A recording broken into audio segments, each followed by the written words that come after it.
Tonight we celebrate the rebirth of the Egyptian theater. What Sid Grauman opened 101 years ago, and the American Cinematheque reopened in 1998. The AC and Netflix together have now taken it to a whole new level for the next 100 years. It's an absolute win-win, not simply preserving what we have, but enhancing our mission as we prepare to celebrate the 40th anniversary of the American Cinematheque.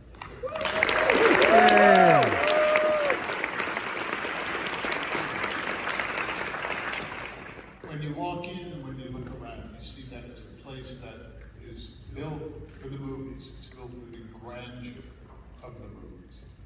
It is built to show you the old and the new. And when you're sitting here, it's the past and the present and the future all blended into one. What makes this so special is that there are other theaters that will have state-of-the-art visual projection, state-of-the-art audio sound. But what is added here is a sense of place, which most theaters don't have. They're functional and technically perfect, but this is atmospheric. And you can feel Debbie Fairbanks and Mary Pickford and Errol Flynn all running around here. If you just close your eyes just before the movie starts, you'll feel it.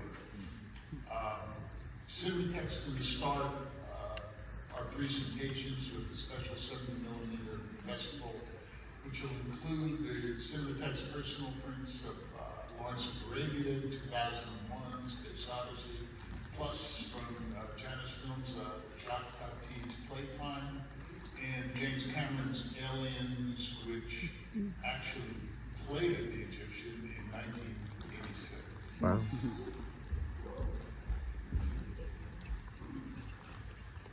So I want to say thanks to the more than 6,000 existing American Cinematheque members. We were able to continue to provide exciting, member-supported programming over the last few years at both the Aero and the Los Feliz theaters. But now, we're incredibly excited to welcome our members back to our home, to experience film as it was meant to be seen in one of the all-time great cinemas, the now beautifully restored Egyptian Theater. This is a special moment for the Cinematheque, given that half of our 40-year existence has been in this theater.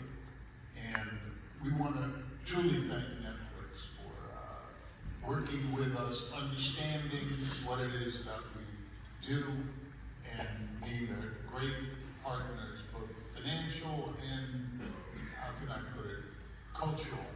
They understood the mission and fostered it. And I want to thank Ted Sereno, Scott Stuber, and their whole team.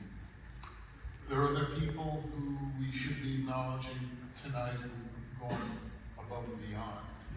One is our attorney, Scott Sherwood, who at Gibson Dunn spent many, many hours, all pro bono work, and it was, as all real estate and renovations, a very difficult deal. And on behalf of Mark and Ken and myself, thanks very much.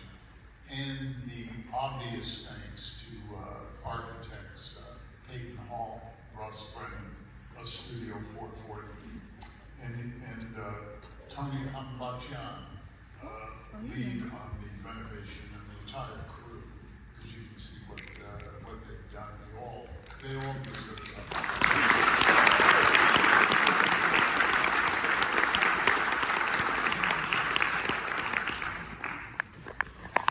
Now we have a real treat. I want to introduce to you, it's my pleasure to introduce Angus Wall, who's the director of the documentary short that you're about to see, Temple of Phil, 100 Years of the Egyptian Theater. Angus?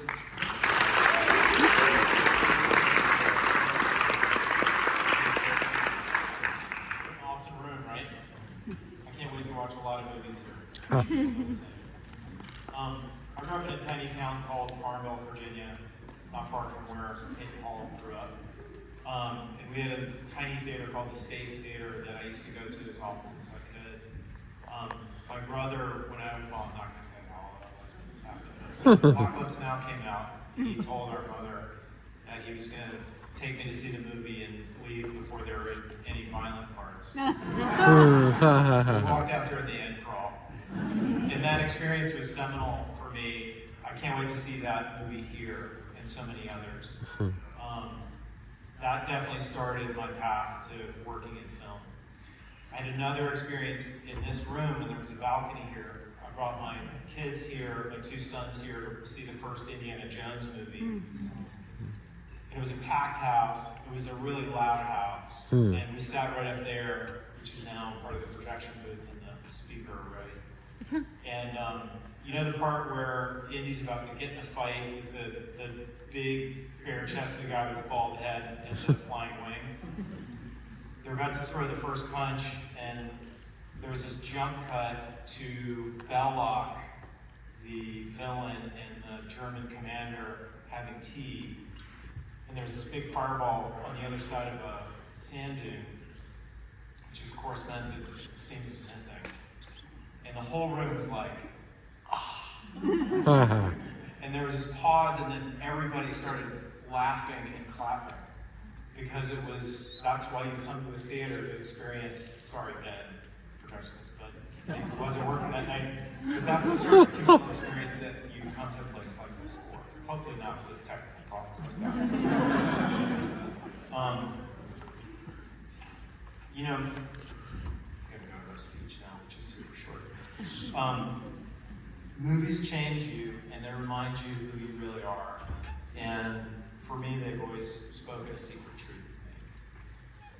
And places like the Egyptian are temples to that. And I just want to say thank you to the Cinematheque, all of you here, Netflix, everybody who worked on the film, everybody who was in the film. And I'm just grateful that this place is going to be around and in the amazing state that it is today. The short's about 11 minutes. I hope you enjoyed it.